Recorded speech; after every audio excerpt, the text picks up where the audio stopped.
ഉത്തര കേരളത്തിലെ ഏക വനിതാ കോളേജായ കണ്ണൂർ കൃഷ്ണമേനോൻ സ്മാരക കോളേജ് സുവർണ ജൂബിലി നിറവിൽ. സുവർണ ജൂബിലി ആഘോഷം തിങ്കളാഴ്ച മുഖ്യമന്ത്രി പിണറായി വിജയൻ ഉദ്ഘാടനം ചെയ്യും. വനിതകളുടെ വിദ്യാഭ്യാസ പുരോഗതിയിൽ നിർണായക പങ്കുവഹിക്കാൻ കോളേജിനായിട്ടുണ്ടെന്നും കാലത്തിനനുസരിച്ച് മിക്സഡ് കോളേജാക്കി മാറ്റുന്ന കാര്യം സജീവമായി ചർച്ച ചെയ്യുമെന്നും കെ.വി. സുമേഷ് എം.എൽ.എ. കണ്ണൂരിൽ പറഞ്ഞു. സർക്കാർ മേഖലയിൽ മലബാറിലെ ഏക വനിതാ കോളേജാണ് കണ്ണൂർ കൃഷ്ണമേനോൻ സ്മാരക വനിതാ കോളേജ്. സുവർണ ജൂബിലിയുടെ നിറവിൽ കോളേജ് എത്തുമ്പോൾ കോളേജ് വിദ്യാഭ്യാസ രംഗത്ത് ഉണ്ടാക്കിയ നേട്ടങ്ങൾ നിരവധിയാണെന്ന് സുവർണ ജൂബിലി ആഘോഷ സംഘാടക സമിതി ചെയർമാൻ കെ.വി. സുമേഷ് എം.എൽ.എ. പറഞ്ഞു. തിങ്കളാഴ്ച വൈകിട്ട് 5 മണിക്ക് മുഖ്യമന്ത്രി പിണറായി വിജയൻ സുവർണ ജൂബിലി ആഘോഷങ്ങളുടെ ഉദ്ഘാടനം നിർവഹിക്കും.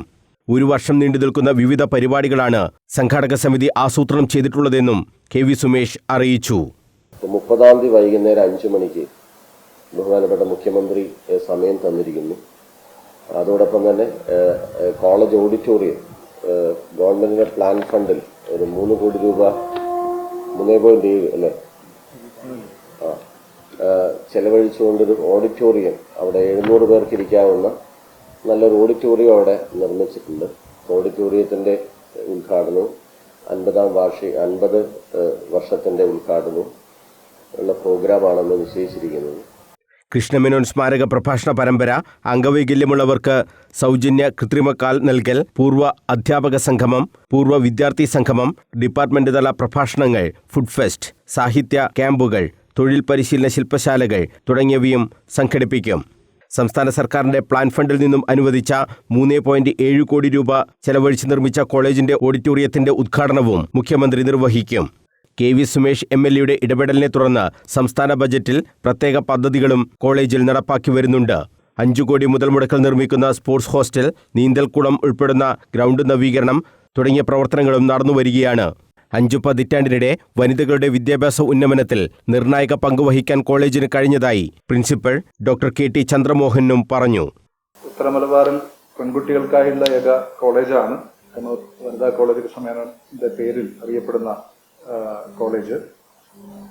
നേരത്തെ സൂചിപ്പിച്ച പോലെ 83 ഫെബ്രുവരി 14 പുതിയ ക്യാമ്പസിൽ അത് മാറി വന്നെങ്കിൽ കൂടി 75 ഓഗസ്റ്റ് 16 ഇതിന്റെ സ്ഥാപിക്കപ്പെട്ടിട്ടുള്ളത്. നിലവിൽ നാക്കിന്റെ എ ഗ്രേഡ് ലഭ്യമായിട്ടുണ്ട്. 7ഓളം ഡിഗ്രി കോഴ്സുകളും 3 പോസ്റ്റ് ഗ്രാജുവേറ്റ് കോഴ്സുകളും അതേപോലെ ഇംഗ്ലീഷിന്റെ റിസർച്ച് വിഭാഗവും നിലനിൽക്കുന്നുണ്ട്. ലിംഗസമത്വത്തിന്റെ കാലത്ത് വനിതാ കോളേജ് എന്ന ആശയത്തിനു പകരം മിക്സഡ് കോളേജ് എന്ന തലത്തിലുള്ള ചർച്ചകളും ഉയർന്നു വരുന്നുണ്ടെന്ന് കെ.വി. സുമേഷ് എം.എൽ.എ. പറഞ്ഞു. ഇക്കാര്യങ്ങൾ മുഖ്യമന്ത്രിയുടെയും ഉന്നത വിദ്യാഭ്യാസ മന്ത്രിയുടെയും ശ്രദ്ധയിൽപ്പെടുത്തുമെന്നും സുമേഷ് അറിയിച്ചു. അങ്ങനെയല്ല, നമ്മളതിനെ ഒരു പോസിറ്റീവായിട്ട് കാണുക. ആ ചർച്ചയെ, ചിന്തയെ, ഏത് വിമൻസ് കോളേജ് അല്ലാതെ മിക്സ്ഡ് കോളേജ് ആവണം എന്നുള്ള അഭിപ്രായം പലരും ഉന്നയിക്കുന്നുണ്ട്. അത് നമ്മൾ അക്കാദമിക്കലി ഒരു ചർച്ച ചെയ്യേണ്ട ഒരു പ്രധാന പ്രിൻസിപ്പൽ പറഞ്ഞുകൊണ്ട് പ്രധാനപ്പെട്ട വിഷയമാണ്. നമുക്കത് ആ അർത്ഥത്തിലേക്ക് ഇത് തീരുമാനം എടുക്കേണ്ടവരുടെ ശ്രദ്ധയിലേക്ക് ഈ കാര്യം പെടുത്താം. വളരെ പെട്ടെന്ന് മാറ്റുകയെന്നുള്ളതല്ല. ഇങ്ങനൊരു അഭിപ്രായം വരുന്നുണ്ടെന്ന് ഇപ്പം എന്നോട് തന്നെ ഒരുപാട് ആളുകൾ, ഇപ്പോൾ ഇവിടെ പ്രിൻസിപ്പളും പറയുന്നുണ്ട്, പ്രിൻസിപ്പളിനോടും ചോദിക്കും. അപ്പം അങ്ങനൊരു ആവശ്യം സമൂഹത്തിൽ ഉയർന്നു വരുന്നുണ്ട്. ആ ആവശ്യത്തെ നമുക്ക് നമ്മുടെ ബഹുമാനപ്പെട്ട ഇത്തരം തീരുമാനങ്ങൾ എടുക്കേണ്ടവരുടെ ശ്രദ്ധയിലേക്ക് ഇത്തരം കാര്യങ്ങൾ പെടുത്താം. അതൊരു ചർച്ച ചെയ്യപ്പെടാൻ പാടില്ലാത്തൊരു അഭിപ്രായമല്ല. ഇന്നത്തെ കാലത്തിലൊരു, നിങ്ങൾ പറഞ്ഞ പോലെ, ഒരു റെലവൻ്റ് ആയ ഒരു ഇഷ്യൂ ആണ്. അന്ന് ആരംഭിച്ചത് ശരിയായിരുന്നു, അത് തെറ്റായിരുന്നില്ല. സുവർണ ജൂബിലി ആഘോഷ ചടങ്ങിൽ ഉന്നത വിദ്യാഭ്യാസ മന്ത്രി ആർ ബിന്ദുവും പങ്കെടുക്കും. Vice principal doctor C P. Santhosh, PTA secretary doctor M. Sukumaran, publicity convener doctor Vipin Chandran KP എന്നിവരും വാർത്താസമ്മേളനത്തിൽ സംബന്ധിച്ചു. News bureau, Kannur.